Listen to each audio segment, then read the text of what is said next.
എല്ലാ കുട്ടികളും ഭാഗ്യവാന്മാരാണ്. എന്നാൽ ചില കുട്ടികൾ ഭാഗ്യവാന്മാരല്ല. ഞാൻ പറഞ്ഞതല്ല, ഓട്ടിസം ബാധിച്ചൊരു കുഞ്ഞിന്റെ പിതാവിന്റെ ഉള്ളിൽ നിന്ന് വന്ന വേദന നിറഞ്ഞ വാക്കാണത്. എന്താണ് ഓട്ടിസം? ഒരു കുഞ്ഞിന്റെ ബ്രെയിൻ ഡെവലപ്മെന്റുമായിട്ട് ബന്ധപ്പെടുന്ന ഒരു ഡിസോർഡറിന് പറയുന്ന പേരാണ് ഓട്ടിസം. പ്രധാനമായിട്ടും 3 തലത്തിലാണ് ഈ കുട്ടികളെ ഇത് ബാധിക്കുന്നത്. ഒന്ന് അവരുടെ സോഷ്യലൈസേഷൻ, കമ്മ്യൂണിക്കേഷൻ, ദെൻ അവരുടെ ബിഹേവിയർ. ഈ 3 തലങ്ങളിൽ ഉണ്ടാകേണ്ട ബ്രെയിൻ ഡെവലപ്മെന്റിനെ സാരമായി ബാധിക്കുന്നതിന് പറയുന്ന പേരാണ് ഓട്ടിസം ഡിസോർഡർ. ഇത്തരത്തിലുള്ള കുട്ടികൾ നേരിടുന്ന പ്രധാനപ്പെട്ട സാമൂഹിക പ്രശ്നം അവർക്ക് കണ്ണിൽ നോക്കി സംസാരിക്കുവാനായിട്ടുള്ള കഴിവില്ല എന്നുള്ളതാണ്. പേര് വിളിക്കുമ്പോൾ പ്രതികരിക്കാതിരിക്കുക, മറ്റുള്ള കുട്ടികളോട് ചേർന്ന് കളിക്കുവാൻ താല്പര്യമില്ല, മാത്രമല്ല മറ്റുള്ളവരുടെ വികാരങ്ങളെ അല്പം പോലും മാനിക്കാൻ ഈ കുഞ്ഞുങ്ങൾ തയ്യാറാവുകയും ചെയ്യില്ല.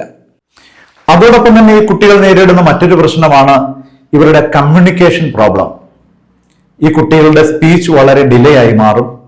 ഇനി 1-2 വാക്കുകൾ അവർ ആവർത്തിച്ച് നിരന്തരം പറഞ്ഞുകൊണ്ടിരിക്കും.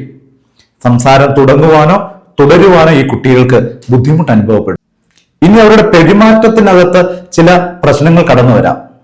ഒരേ കാര്യങ്ങൾ ആവർത്തിച്ച് ചെയ്തുകൊണ്ടിരിക്കുക, എപ്പോഴും ഇങ്ങനെ കൈ കൊട്ടിക്കൊണ്ടിരിക്കുക, അല്ലെങ്കിൽ ബോഡി ഷേക്ക് ചെയ്തുകൊണ്ടിരിക്കുക, ഒരേ പ്രവൃത്തി തന്നെ ആവർത്തിച്ച് ചെയ്തുകൊണ്ടിരിക്കുക, ഏതെങ്കിലും ഒരു കുഞ്ഞു മാറ്റങ്ങൾ പോലും ഉൾക്കൊള്ളുവാൻ ഈ കുഞ്ഞുങ്ങൾക്ക് കഴിയാതെ വരിക.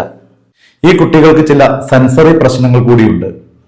അമിതമായ ശബ്ദം, വെളിച്ചം ഇവയൊന്നും ഉൾക്കൊള്ളുവാനോ ഈ കുട്ടികൾക്ക് സാധിക്കില്ല. ചില കുട്ടികൾക്ക് ശബ്ദം കുറഞ്ഞു പോവുകയോ വെളിച്ചം കുറഞ്ഞു പോവുകയൊക്കെ ചെയ്താൽ പ്രശ്നങ്ങളാണ്.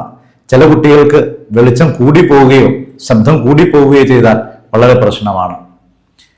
അതോടൊപ്പം തന്നെ ചില ഭക്ഷണ പദാർത്ഥങ്ങൾ കഴിക്കുക, ചില സ്മെല്ല്, ഇതൊക്കെ ഈ കുട്ടികളെ ചിലപ്പോഴെങ്കിലും ഡിസ്റ്റർബ്ഡ് ആക്കി കളയും.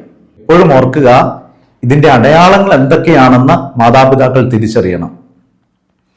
1 വയസ്സ് പ്രായം വരെ ഈ കുട്ടികൾ വർത്തമാനം പറയുവാനായിട്ടുള്ള ചില ആശയവിനിമയം നടത്തുവാനായിട്ടുള്ള ചില രീതികൾ അവലംബിക്കുന്നില്ല എങ്കിൽ മാതാപിതാക്കൾ നിർബന്ധമായിട്ടും ഈ കുട്ടികളെ നിങ്ങൾ ഒബ്സർവേഷനിലേക്ക് കൊണ്ടുവരണം.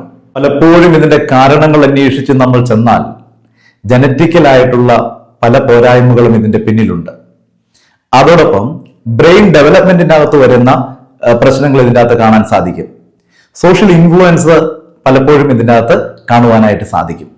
നമ്മുടെ കുഞ്ഞുങ്ങളെ ഇത്തരത്തിൽ കാണുകയാണെങ്കിൽ നിങ്ങൾ സാമൂഹികമായൊരു ഭയപ്പാടിനെ കീഴ്പ്പെടാതെ ഉടൻ തന്നെ നല്ലൊരു പീഡിയാട്രീഷ്യനെയോ അല്ലെങ്കിൽ ഒരു ചൈൽഡ് സൈക്കോളജിസ്റ്റിനെയോ ഡെവലപ്മെന്റ് സ്പെഷ്യലിസ്റ്റിനെയോ നിങ്ങൾ നിങ്ങളുടെ കുഞ്ഞുമായിട്ട് പോയി കാണുക.